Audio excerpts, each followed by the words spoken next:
Good evening, everybody. Welcome to First Center, First Church, Religious Science, New York City. I'm glad to see you all here. I'm looking at the Zoom board. I can see some of the names.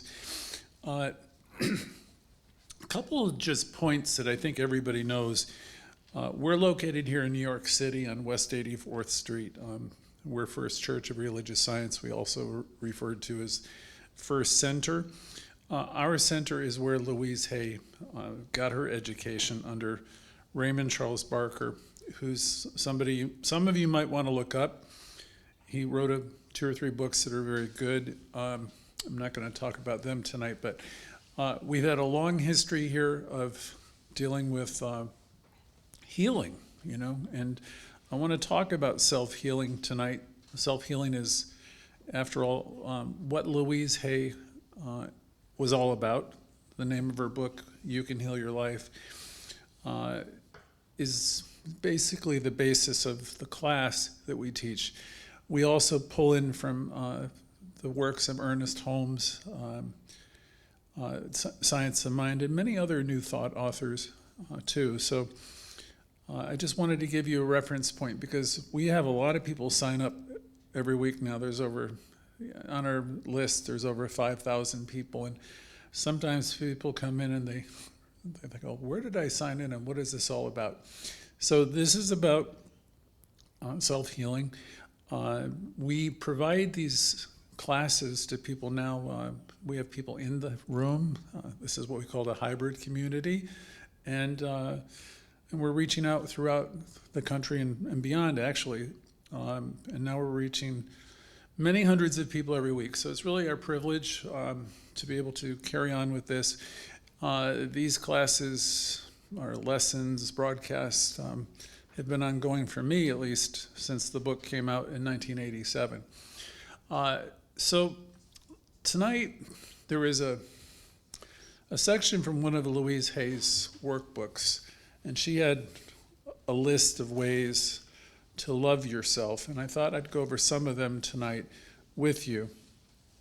And I think I'm going to set this other part aside. There's many, by the way, companion books and workbooks associated with the book You Can Heal Your Life.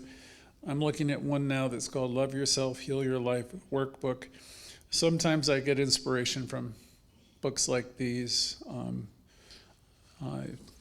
If you're unfamiliar, you can find them easily on Amazon. Also, some of you love listening to Louise Hay audios, and from time to time I'll say that you can find them on Apple, iTunes, and or Google Play. The one I've always loved is called Deep Relaxation and Meditation, and sometimes you'll see it also with the phrase, What I Believe. That one audio people have been listening to for many years, and it does a lot of good.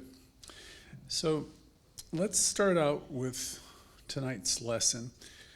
We've all heard, since the time of when we were kids, if we ever had any religious training, to love your neighbor as yourself. And the thing that most people seem to forget is about love your neighbor as yourself. I remember being taught to be kind to others and all of that. I wasn't getting the message so much about loving myself. And the thing is, what we learn here is you can't really love your neighbor until you love yourself. So I'm not sure exactly how we've gotten away from loving who we are. And remember, when we talk about loving ourselves here, we're not talking about being vain. We're not talking about staring at ourselves in the mirror and, making ourselves look, glamorous and stuff, or being arrogant. That's not self-love. Actually, that's more like fear. I've got to do all these things to make myself look a certain way. But what we're talking about is really respecting and beginning to respect and cherish the incredible being that you are. Some of you know me well, and you'll hear me say that you are a 1 in a billion. And you are. It's quite honestly, there's never been another one exactly like you. So in all the world, there's you, and you exist as a a new creation in the world, or what we might say within the continuum of life, within the mind of God, there's you, and that's something amazing. And the fact that we exist and we are aware that we exist and we have these incredible bodies that are filled with healing potential, if we can just realize, my God, here I am, and I have the ability to heal. I happened to be at a hospital today. Nothing serious, Sloan Kettering, but it could have been, right? And I went and checked some things out, saw some doctors, and along the way I was hearing the conversation of, what miraculous abilities our bodies have to heal ourselves. Now, that's arguably one of the best hospitals in the country that I was at today, but I'm hearing the conversation of what your body can do to heal yourself. So these doctors, and I was around, I think, at least one very, very, very good one, if not three, they have faith in the body doing what the body does. There's such incredible intelligence within us. So it's great to have great medical people to assist us too. That's one thing I love about religious science, I love about where we are with it. Because in the early days of New Thought, they weren't, people were understanding that we can heal our lives, we can heal our bodies through consciousness. But some of the other earlier pioneers were not necessarily so open to the medical establishment. And now we know that, there's intelligence and there's creativity, and we're all evolving. The doctors are evolving, people are evolving, knowledge is evolving. So we take our good from wherever we can get it. But the part we focus on, since we're not all physicians here, is consciousness, right?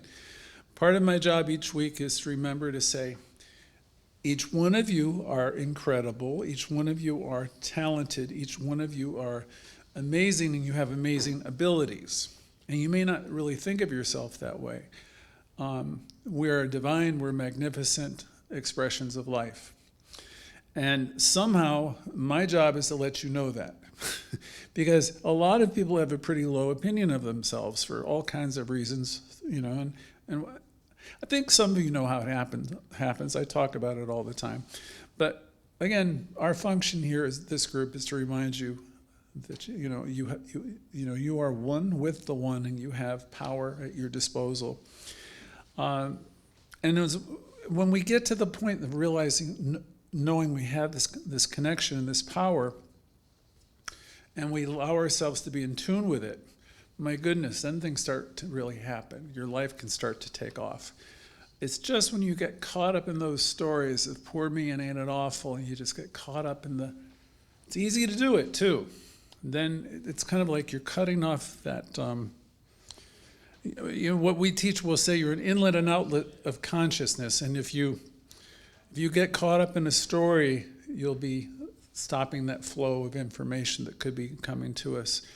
So we need to be open to guidance because it's within us.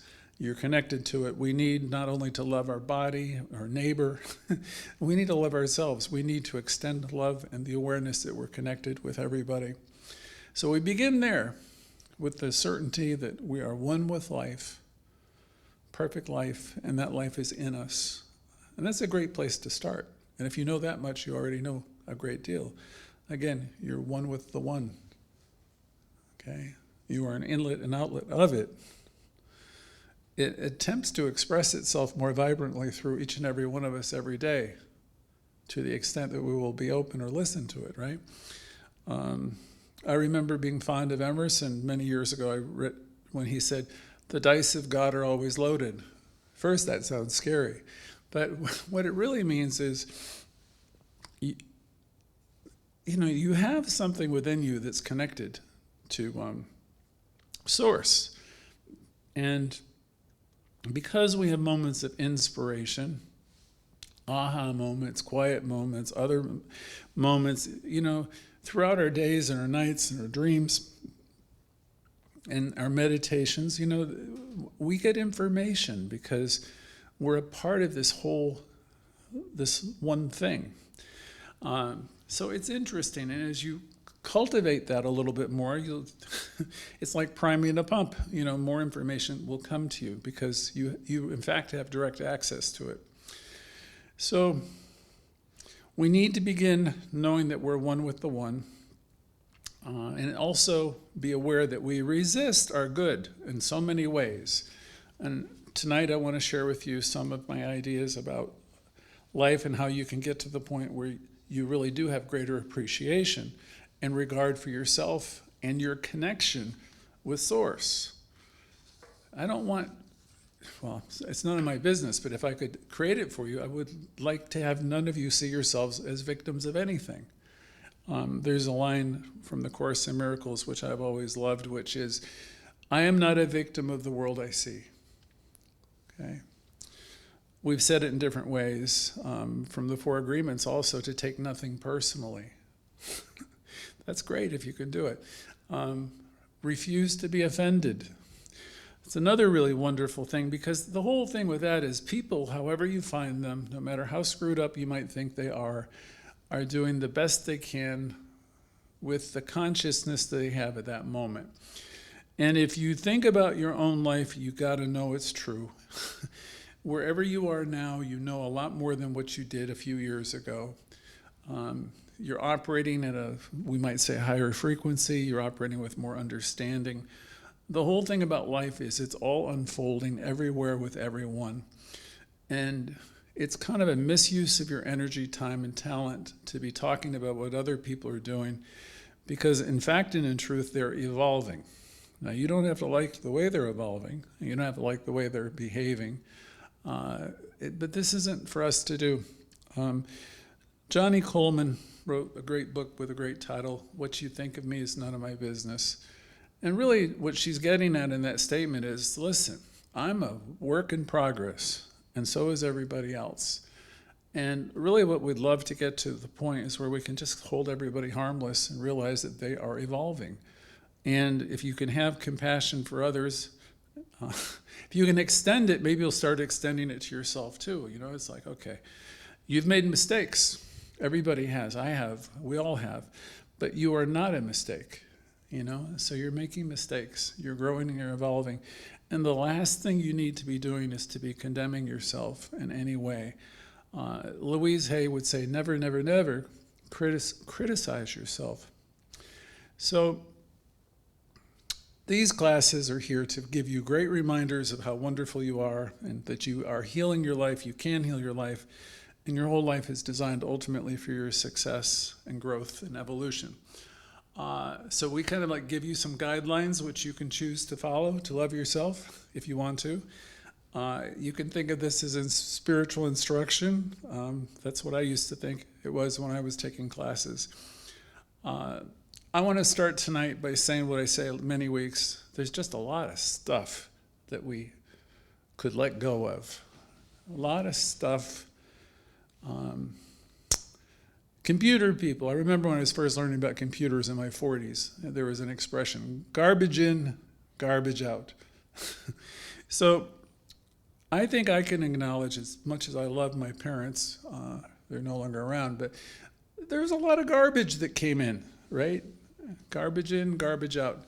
And I don't have any blame towards them or any anger or anything like that at this point in my life, because I'm really clear that they were passing on what they knew to be best. And it was a generational thing. And it came from their families. And so I hold them harmless and with love and light. And but a lot of the stuff that came in through that whole system, and in our system it was a religious system too, it was a lot of stuff that could really mess you up. It wasn't intentional, but it happened. So if I could do anything for tonight, I'm trying to say again, there's a lot of things that we would greatly benefit from just letting go of. And any of you and all of you can just think in terms of your own life, the messaging you got, the messaging you accepted, because that's the basis of many, many classes we teach, from the Four Agreements to, it's the EST program, I can't think of it. There's many programs where they call it the racket, they call it the agreements. It's all the debris, it's the stuff that's buried beneath the surface that gets in the way of us just experiencing the beauty that's here. So think about the stuff that would help you to release. You can say, I release this into the nothingness from whence it came. I release this. I release the need for this. That's a little bit of the work we do here in the self-healing classes.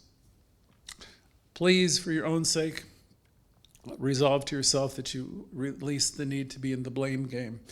Notice whenever you're talking about anybody else what they're doing wrong. It'd be better if you just stopped right in the middle of the sentence, right? You can do this. You can do this. You can get out of the blame game. I was thinking, I've worked as a therapist, and I've had many years where I went to see therapists and be in therapeutic groups as well. Listening to new instructions, or what we call new thought here, isn't all that hard. But the thing I realized is there's a lot that we would benefit from just letting go of if you could. When we're consistently willing to practice new thought ideas, things move fast. I've said before in different classes, there's a quickening that happens as you start to work with consciousness and start thinking life-affirming thoughts and releasing the negatives, neutralizing the negatives. You're kind of like off to the races. Things begin to happen. Sometimes it would seem too quickly because your consciousness is responding to you, and oh my God, my world is moving too fast. But Ernest Holmes, our founder, said, there's power for good in the universe, and you can use it. And the fact is, you're using it. If you have a low opinion of yourself and you nurture a low opinion of yourself, that gets reflected in your life. So we can't really afford the luxury of too much negativity because it creates what we call dis-ease in our body. It corrupts our relationships. It screws everything up. So I'm here to remind you of the power that's in your thought, in your thinking, your feelings. Think about the feelings. Feelings follow the thoughts. So if you tend to be a negative thinker, you're energetically going to be impacting your emotions and everything else. So if you want to try to harness this, and that's how it's taught to the kids, and that whole model, the quick start for the stagecoach, is you got to get out of the comfort zone and get up on the platform and start directing your thinking, your thoughts. So Ernest Holmes was a great contributor to Louise Hay. Louise Hay wrote the book You Can Heal Your Life, which became an international bestseller, and it's probably half the reason we have all the people that tune into us, because they found us because of Louise Hay. With Ernest and Louise, we have very simple guidelines for life. And for some people, they find them all too simple. Some people think what we teach is ridiculous.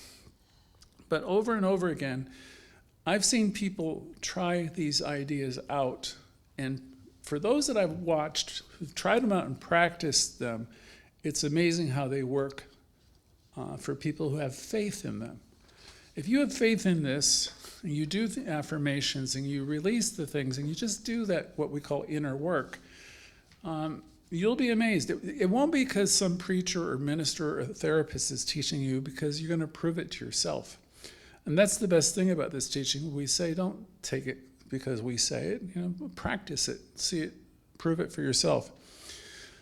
Conversely, if you think it's all a bunch of garbage and you want to think life is terrible and ain't it awful, and you can keep that, just keep on turning on those news stations, and you'll swear that America's gone to hell and life is over, and you can keep doing that. And I'll say, oh, what a pity, because the thing is, it doesn't have to be that way for you. You might realize that the world is going through a lot of changes right now, and there's a lot of information that people are buying into. But none of that really has to be your reality. You are the only thinker in your mind. I'll say that again. You are the only thinker in your mind. A great man taught me years ago, he says, you have the ability to commune with great ideas. Never before in a time of life have you had the same ability to do so as you do so now. So hang out. Listen to people who can lift your spirits up. and not scare the hell out of you. And listen to empowering ideas that will tell you can heal, you can improve, you can grow, you can forgive, and you can give. I wanted to make a note to myself for this class because I know some of this sounds fantastic. You don't have to believe everything I say here tonight. You don't have to believe any of it, right? You don't have to accept anything that I say. You don't have to understand it. And I think this came from Louise. Whatever you're hearing tonight, though, is going into your subconscious mind, where you're either going to use it at the appropriate time, or you might reject it. When I was younger, I was learning a lot about what was called the mind-body connection. There's a lot of work being done in Boston, different hospitals, different people. And I was learning how our mind and our consciousness has such a profound impact on our body. Later, I read books like The Quantum Doctor and learned about quantum healing and learned, I got exposed to Louise Hay in between and the influence that we have over our own lives through our consciousness. So as you practice some of this, you'll soon realize that you are not a powerless victim. I'm not a victim of the world I see. Not in a true sense. And that doesn't mean that things haven't happened to people, because I know I always hear people on the call and people are going through pain and suffering, and we're never going to minimize what anybody's going through. Because there is, we have the human experience, and we're here to support one another. Things happen in our lives. I thought that something was happening to me today, in fact, without a doubt. But there's so much that you can do about them as you have the ability to alter your consciousness. You have the ability to heal a lot and change the outcomes. We teach a very simple teaching. It's been called many names through the years. I've heard it called the law of mind, the law of attraction, the law of cause and effect, the law of correspondence. But in the end, all of these phrases and terms really boil down to the ideas. I have the ability to heal. I have the ability to change my life. I have power in my consciousness, and my consciousness is being played out in my life. So, where do we go from here? You have power and you can use it, right?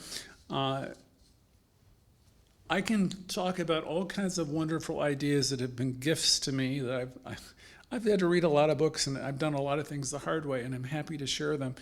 But if you don't want to accept any of it for whatever reason, that's your business, right? Louise Hay said, we're always in control. She said, I don't know if she meant complete control, but I'm sure she said we always have the ability to completely alter our course and to change our thinking. We have the ability to heal relationships. We have the ability to heal confusion by slowing down. We're using the phrase a lot this year, taking a pause, slow down and just remember who you are. I am one with the one, and start declaring certain truths and eliminate and let go of some of these old ideas that have been holding us back. We want to focus on how to improve the quality of our lives across the board. Sometimes we think everything's so serious, we must work on ourselves, and you can do it that way. I've known a lot of students, because I've been at this for a lot of years, they're like diving into the books, and they're trying to get the root causes of everything. And I've seen other people in various recovery circles do it through a lot of process and pain. There's no right or wrong to it. In therapeutic circles, they used to talk they say this is the work. The work is the inner work, right? And I'm telling you, you can also do this inner work with a lot of joy.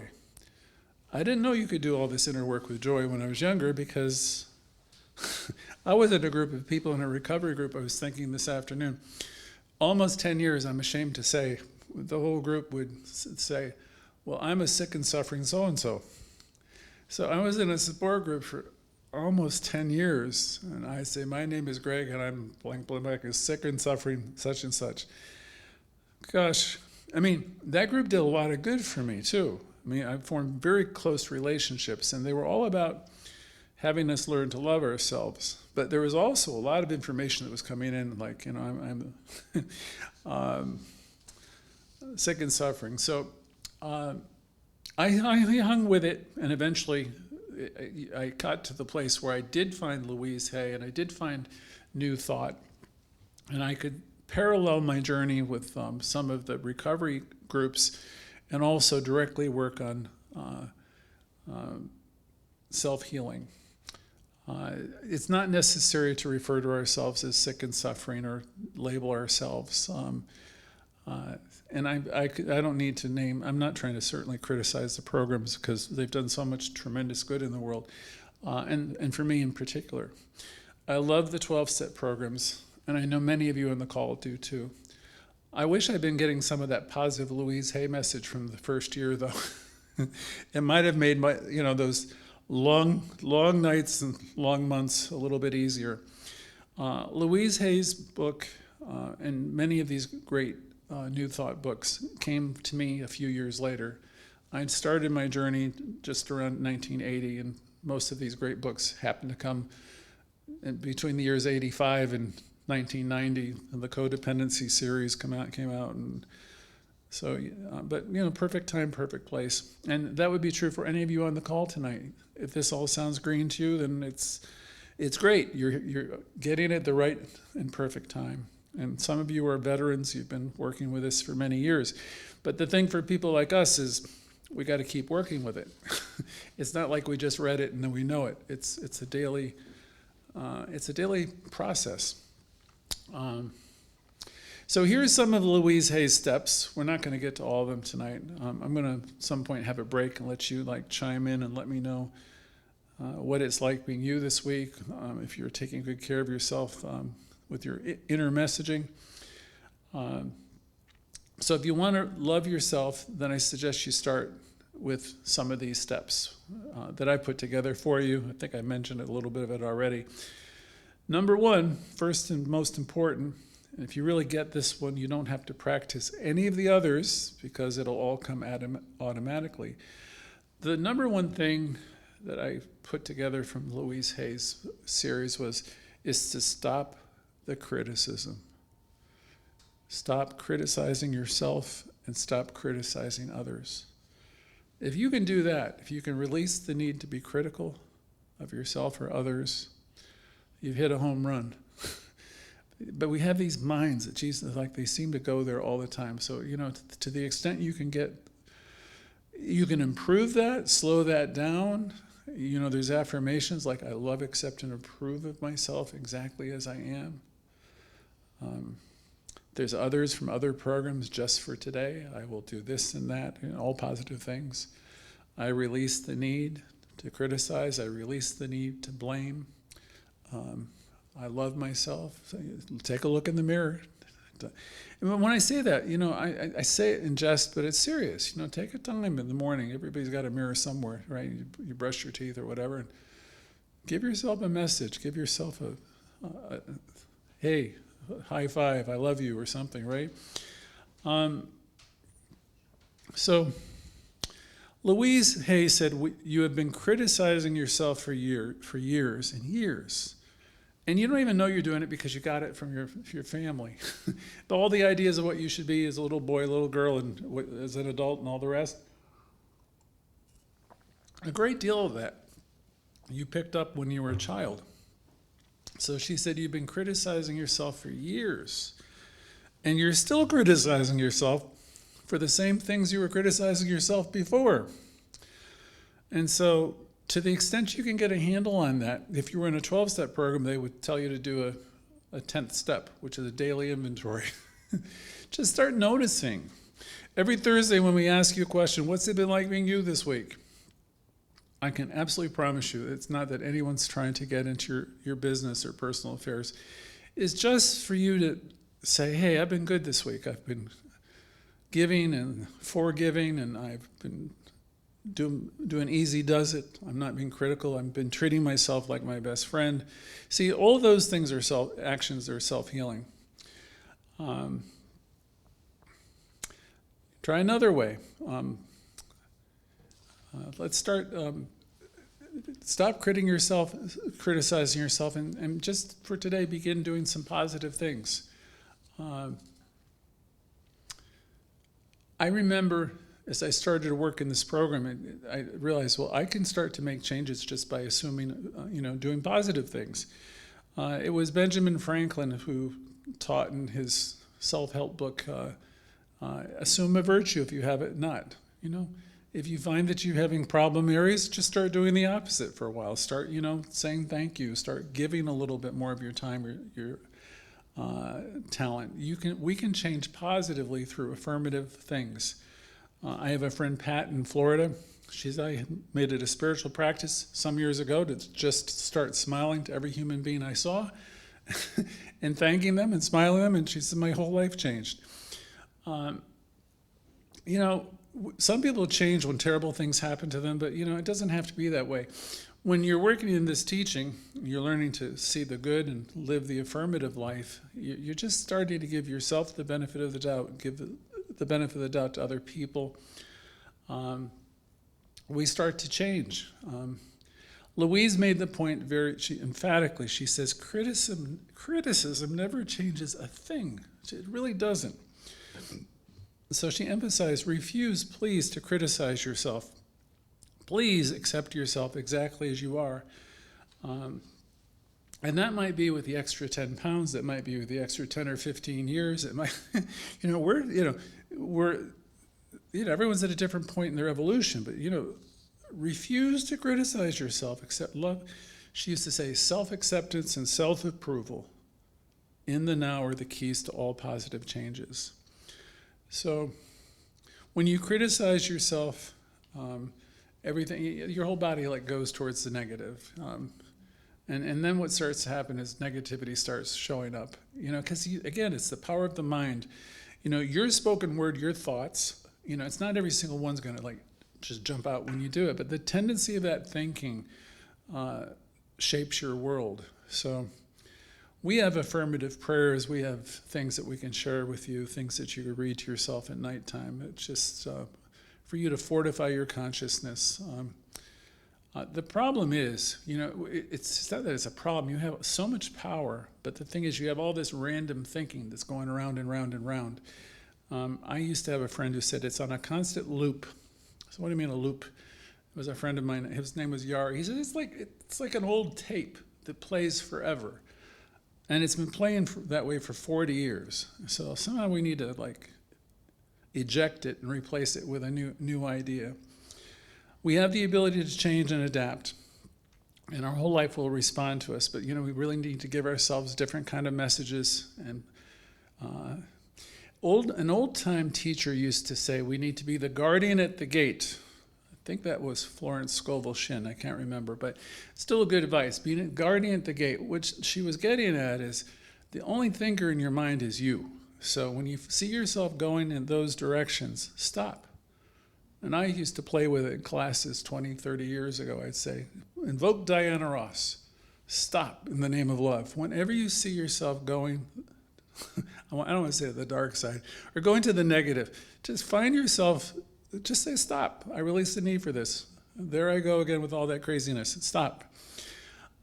We're powerful, powerful beings. You can heal your body, you can heal your relationships, you can heal your finances, you can fix, you can rejuvenate. You have all kinds of power, and our power lies in the choice of our thoughts. So why would you want to sit and do gossip and talk about crap with people? I mean, why? What's the benefit? It doesn't make you feel better. It doesn't change anything. Somehow we got to have the wisdom to step aside from that. Sometimes I invoke my memory of my Catholic school, when Jesus was his mother wanted him to do something for her, and he, flatly got to the point where he said he needed to be about his Father's business, which this is really the same idea, the same call. All the stuff is out there that you could be talking about and doing, and you can turn on any channel, and all of it, you can be bombarded with it. But somehow, some way, if you have the desire to have a successful life, a peaceful life, a happy life, and you want to get a handle on the outcome of what's going on, you do have the power to cut these old tapes, to replace the thinking with positive thoughts. Bombard yourself with what is true and positive and empowering. I've suggested before, I listen to YouTube a lot. I read a lot too. I've always read a lot, but I listen to YouTube a lot because some of the best stuff in the world, honestly. And also TED's talks and all kinds of things. And I'll read Emerson or whatever, and affirmations. But the thing is, I live, as a minister, you have no idea the amount of negativity you listen to. So the thing is, and I'm sure that's true for everybody. You have it a lot, right? So, but you have tools, and you have power available to you to change everything and anything. So you choose the thoughts. You're in the driver's seat. Ernest Holmes would say you have the power. You really do. Sometimes you think you don't, but you do. So you get to the ability to choose your thoughts. And the thing is, if you find that you've lost your way today, which means you were doing okay, and then at 10 o'clock in the morning, something happened and all hell broke loose, and here it is 8 o'clock at night. It's okay. So there's several people that have given great messages around that. Raymond Charles Barker would say, well, yesterday ended last night, or the 12-step programs would say it's never too late to start your day over. If you made a mistake, you made a mistake. If you need to say you're sorry and make amends, you do it. But you begin again, and choose thoughts that are uplifting. Don't beat yourself up because you got into some ridiculous argument earlier in the day. Please don't punish yourself for the rest of the day and the rest of the week. I've learned quickly, if I can, is to go apologize fast. The thing is, don't wait around for the other person to do it first. Do what you can. You're here to extend love, forgiveness, forgiving yourself, loving yourself, and extend that to others. If you really want to love yourself, it's essential that you stop criticizing yourself now and forevermore. Absolutely. And Louise said, you can do it. In fact, she had a whole tour, which was called the You Can Do It Tour, which she sent me tickets to in Florida. You can make a vow that that's what you're going to be about and that's what you're going to do. One more thing, I can't give you the whole seminar, but number 2, don't scare yourself. She says, if you love yourself, stop tearing yourself with frightful thoughts. Right? If your mind goes towards worst case scenario, always stop. Just stop yourself from doing that. If you were in a 12-step program, I'd say fear, F-E-A-R, stands for false evidence appearing real. So Louise's message to you is, don't scare yourself. Stop wherever you are. Tell yourself an idea of truth. Use an affirmation. If you love yourself, stop scaring yourself. Stop terrorizing yourself with the frightful thoughts, because all you're doing is making a situation worse as you do that. So please, however you do it, if you have to make a game out of it, stop in the name of love. Whatever you're thinking. I try to make fun out of things like that, to catch myself doing stuff like that so I can stop it and get a handle on it. Because the criticism won't make it better. And also, don't take small situations and make them into big, monstrous situations. Don't obsess on things. You worry. It would be far better for you to pick up the phone and talk to somebody. When I say talk to somebody, I mean talk to somebody who's going to talk to you like a religious science practitioner who's going to tell you the truth. Don't call somebody who's going to commiserate with you, but call somebody who's going to remind you of the truth of who you are. Because otherwise you're just making scary situations and making them worse, and they're growing in your mind, and and then they show up is bigger than what they might have. Loving yourself requires a little bit of attention to be there for yourself and to give yourself the positive messaging. If you have a habit of doing all that critical messaging and stuff, Louise would have said, or did say, find the way. Find your own words, your own affirmations. I always used to like to say, I release the need for this.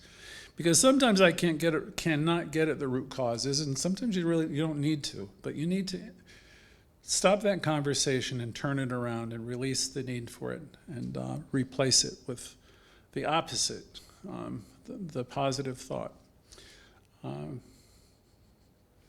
She gave an example, how often do we lie in our beds not to be able to sleep, and we go over things over and over and over and over again. And she says, all you're doing is participating in creating a worst case scenario.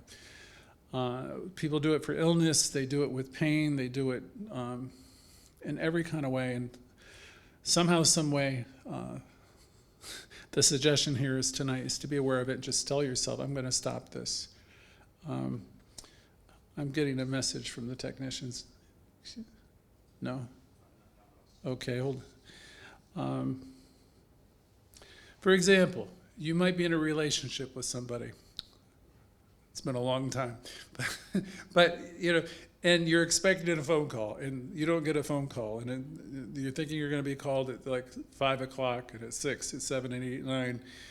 Louise Hayes, we immediately decide that we go from whatever happened, we amplify it, and by the end of the night, you come to a belief that you're unlovable, and you're going to never have, we go from one place to another with warp speed. So, right down to we're abandoned and we're alone. And she says, stop that. Or you might be at work, was another example. You hear somebody make a remark, and then there's another remark, and then you're fearful. And the next thing you know, you think you're going to be fired. We have a tendency to build these things up in our minds, and these frightening thoughts and affirmations are what we call negative affirmations. So if you have a habit of thinking negative thoughts that scare you, the point she was making in this presentation is stop that. Stop that. Tell yourself all is well. She said, what I find the best thing to do is find an image of something I really like. And that could be anything for any one of you, and it'll be very different for every one of you. Something that you like, something that you love. Could be a sunset, it could be a sport, it could be a beautiful view. And focus on whatever it is. Find some way to have a switch thought. I think she used to use yellow roses, if I remember all her audios. Pick something as a substitute. Pick something as an image, like a switch to an image. And every time the negative situation or thought of it or person, whatever it is comes up, you're immediately moving yourself towards something that's different. Don't say to yourself, no, I'm not going to think that about so-and-so anymore. I don't know if I'm understanding my own instruction here, but what she's saying is choose to think about whatever it is that's going to bring you peace and happiness. And she says if you keep doing that, you're going to break the habit. But it takes practice, a lot of practice. I recall my father talking about my grandmother years ago, and it was kind of funny in a way. He says, well, your nanny, she wouldn't be happy if she wasn't worrying about something. And I remember all my life she was always worrying about something. So I don't know if it brought her happiness, but as I think of her in particular, I don't know what it would ever take to turn that around, because it's been 30 years for me. We keep doing the work. It takes practice. Louise would say, love yourself enough to stop scaring the hell out of yourself. Just find the way. Take that pause, pick up the phone. Another old adage is a problem shared is a problem cut in half. Talk it out with somebody. But again, I'm going to caution, because don't call somebody up that's just going to agree with you. Talk to somebody who's going to have some spiritual reference that can remind you that you're supplied and supported. And I'll give you just one more, because there's like 7. Number 3, please don't ever criticize yourself for being where you are right now. Be gentle and be kind. I was in the office this week, and I was hearing a lot of things being exchanged. I said, the same things could be said with kindness. And Louise is saying that here. Number 3 is be gentle and be kind with yourself and with others. Because, you can say things really quickly, and they come off in a different way. And as you're doing it to other people, you're doing it to yourself too. So her suggestion is be gentle and kind, and do your absolute best to be kind to yourself in your messaging and to others. she gave an example. She said, you know, a good example of the power of patience would be found if you've ever had any experience with a garden. And I've had gardens all my life, and I can relate. A garden is often, to begin with, just a patch of dirt that you cultivate, dig up, and loosen up. And then you add some seeds and some nutrients, and there's some little plants, and you just let the sun shine, and you water it, and you give it some loving attention, you know, every day or every other day. And it doesn't look like much is happening as you tend to it. But if you continue doing that, if you're patient, things will change. I'm thinking of Kat out there. We're hearing of, you know, remembering her experiences. Everything's going to start to blossom. It's just going to be overwhelming. The garden will grow and blossom. And if you think of your life like that garden, or you think of your mind like that garden, the question comes up is, what kind of garden would you like to have? What kind of events do you want to have happen in your life? And what kind of seeds do you need to plant in order for these to happen, for this all to take place? So our thoughts, in our thoughts, we're selecting the seeds, we're selecting the thoughts that will contribute to the creating of this wonderful experience, this garden that you want. And I like to think of planting these thoughts, you know, beautiful thoughts that are going to bear fruit. You might not have the perfect relationship right now. The job might not be perfect right now. You could have some health challenges, like I thought today I was in the middle of something. But you can keep your thoughts, what? On high. You can hitch your wagon to the stars. You can keep doing, you know, no matter what happens, you know, that's what we do as practitioners, is we keep working with our thinking.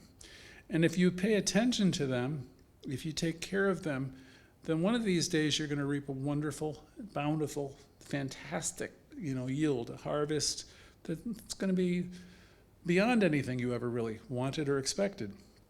You're learning now new ways of thinking as you come into a class like this.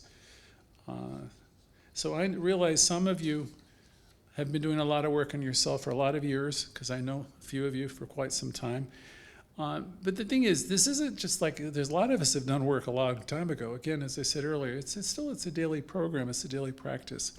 So some of the things I'm saying tonight maybe just reinforce things for you, or just remind you. And a few of you maybe just beginning. I'm so thrilled you found us, and so stay with us.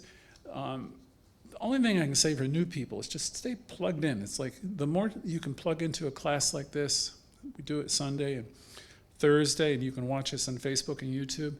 You can't hear this stuff too much. If you're alone and you're having one of those days, there's all kinds of places you can go. I'm giving you several suggestions tonight. In addition, you can re-listen to any of our broadcasts. They're there for you, no cost. Any of you want to support the center, we could use the support, please. We got all kinds of donate buttons there, but tell your friends about our Facebook and our broadcast, because we'd love to get these healing thoughts out to as many people as you can. I'm going to close with another question she asked here. She said, a lot of the ideas we say here might sound ridiculous to some people, and a lot of people resist growth. They just, I don't know, they want to stay stuck for some reason. But resistance is part of the process of making any change. When you ask yourself, how do I love myself? You're already in the beginning of the process of learning how to. There's probably a time when you wouldn't even dream of asking the question. So if you're thinking about building your self-esteem and changing your life and learning how to love yourself in a positive message, it already speaks that you're wanting to evolve and grow. So as you learn these ways of thinking, be gentle, gentle, gentle with yourself. You know, never, never, never criticize yourself, she says. Be kind to yourself, be patient with yourself. Think of the garden, because you're planting new ideas and new seeds, right? And they're going to bear fruit if you just gently stay with it. Don't run away. You might have had a bad day, you might have had a bad week. Start your day over. Tune in on Facebook, YouTube. If you need to talk to somebody here, call. Make an appointment with Jimmy, you know. I'm available, and but all of life is supporting you, and we're here to support you too. And watch for the weeds. The weeds are like old negative thoughts. Pluck them out just as quickly as they pop up. Say, I release the need for you. Remove the negative thoughts as soon as you see them. That's how you neutralize them and replace them with the positive. You want to treat yourself as you would treat somebody you really, really liked.